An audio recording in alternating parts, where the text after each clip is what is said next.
राधे राधे सर्वांना. भाविका किचनमध्ये आपल्या सर्वांचं स्वागत आहे. आज आपण बनवणार आहोत पनीर भुर्जी.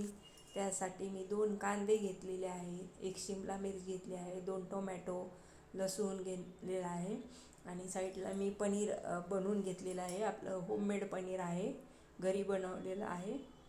आता आपण हे किसणीवर खिसून घेऊया. तुम्ही हाताने पण त्याला बारीक कुस करून घेऊ शकता. बघू शकतात हे आपण अशा प्रकारे किसून घेणार आहोत. अशा प्रकारे मी सगळं पनीर किसून घेतलेलं आहे. साईडला मी कढई गरम करून घेतलेली आहे. आता आपण कढईमध्ये तेल घालून घेऊया. ते कढई गरम झाली की त्यामध्ये आपण जिरे ॲड करणार आहोत.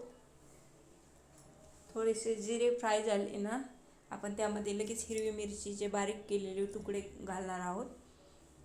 आणि थोडंसं फ्राय झालं की आपण लगेच कांदा, 1 वाटी कांदा ॲड करणार आहोत.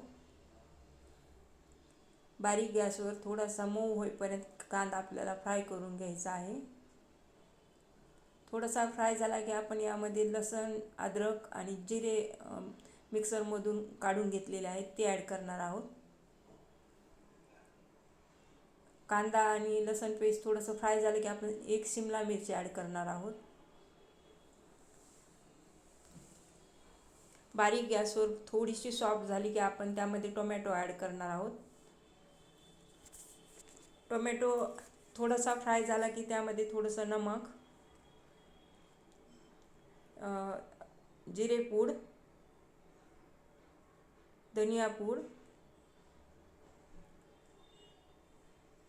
आणि 2 चमचे लाल तिखट,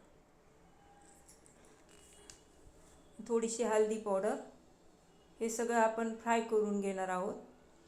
मसाले 1-2 मिनिट फ्राय झाले ना, त्यामध्ये आपण बटर ॲड करणार आहोत. बटर घालणं जरुरीचं आहे. बटरमुळे आपल्या भाजीला खूप टेस्ट चांगली येते आणि भाजीचं टेक्स्चर पण खूप चांगलं येतं. त्यासाठी तुम्ही अवश्य बटर घालून घ्या. त्यामध्ये मी थोडीशी धनी ॲड केलेली आहे आणि अर्धी वाटी पाणी ॲड केलेलं आहे. तुम्हाला जर सुकंच पनीर भुर्जी ठेवायची असली तर तुम्ही नाही पाणी घातलं तरी चालेल, पण मी अर्धी वाटी पाणी घातलेलं आहे.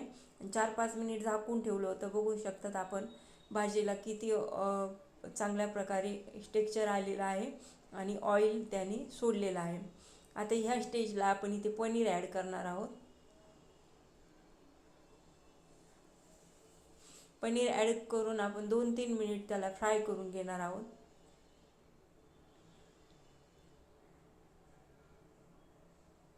2-3 मिनिट फ्राय होऊन झालेला आहे. इथे आपण गरम मसाला ॲड करणार आहोत आणि कसुरी मेथी.